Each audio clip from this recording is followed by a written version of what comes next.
E aí, pessoal? Gente, vamos começar agora com a climatobotânica do estado do Paraná. No primeiro momento, a gente coloca aqui os fatores climáticos do estado. Então, o primeiro fator climático aqui interessante é a latitude.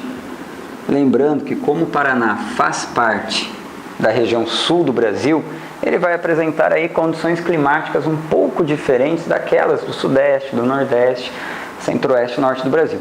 Bom, a latitude aqui, o que a gente tem? O estado do Paraná tem o seu extremo norte a 22 graus de latitude sul e o seu extremo sul fica aí a 26 graus de latitude sul. O que a gente percebe em cima disso? Que eu tenho aqui a linha do Trópico de Capricórnio, não é? Lembrando que essa linha aqui fica a 23 graus e 27 minutos. Então, olha só, é um estado brasileiro que vai apresentar tanto terras na região intertropical,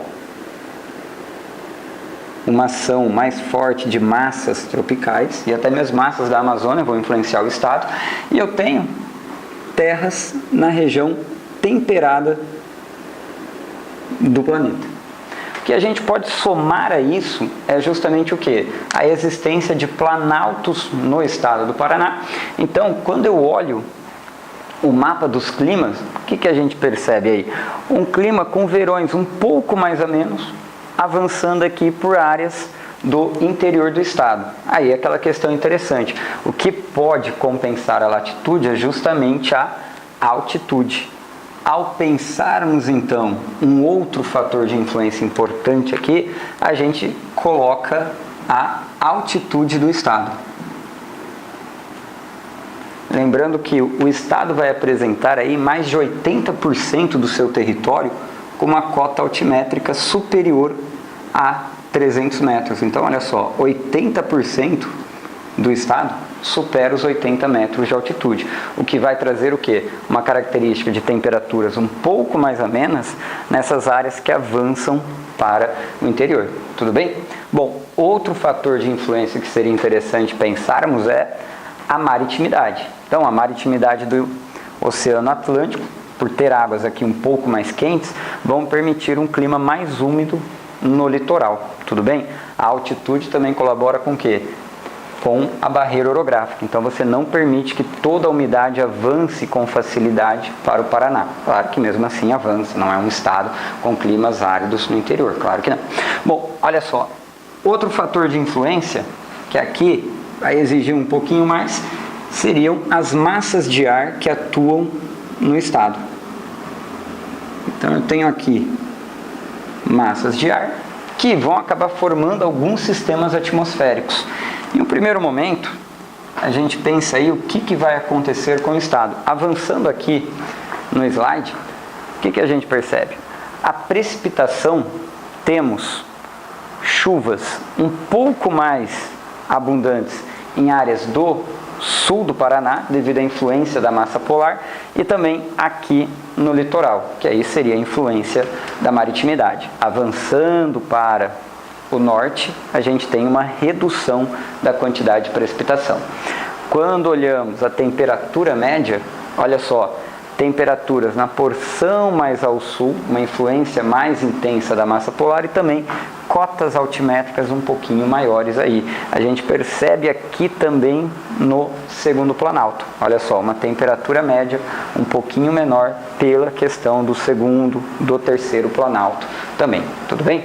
Bom, massas de ar. Quais são as massas de ar que vão atuar aí? Quando a gente dá uma avançada aqui, a gente percebe que o estado ele vai ter a influência de praticamente todas as massas de ar que atuam no Brasil, né? A grande exceção seria a massa equatorial atlântica.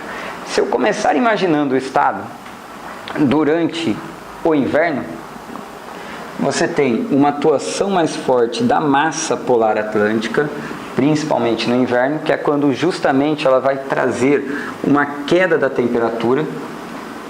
Temos invernos rigorosos E um outro detalhe importante aqui é que em alguns momentos, principalmente na primavera, no outono, a massa polar atlântica ela pode se associar com a massa tropical atlântica, que a gente tem esse exemplo aqui. E isso vai acabar formando as chamadas frentes frias. Então, o encontro dessas duas massas vão trazer um período de instabilidade que é clássica da frente fria. Você tem, em primeiro momento, a nebulosidade, a chuva e depois a queda da temperatura. Temos aqui as frentes frias. Principalmente no inverno, a massa polar, ela também pode trazer o quê? Trazer as chamadas geadas. Então, colocar que com a massa polar é mais comum termos as geadas. Um fator aí que é importante para ser considerado na agricultura paranaense, que pode trazer a perda de safras. A massa polar atlântica e a massa tropical atlântica, as duas juntas, formando a frente fria, vão trazer tempestades, instabilidades atmosféricas aí mais intensas, tá? Como a chuva de granizo, por exemplo. Mas geralmente são tempestades mais fortes que vão acontecer aqui, tudo bem? Avançando, teremos a formação de uma frente fria. Então, olha só, a frente fria ela avança do sul, trazendo instabilidade, dá para perceber aqui com as nuvens, e depois a queda da temperatura, tá? Se eu pensar no verão, então, vamos pensar aqui o que acontece no verão.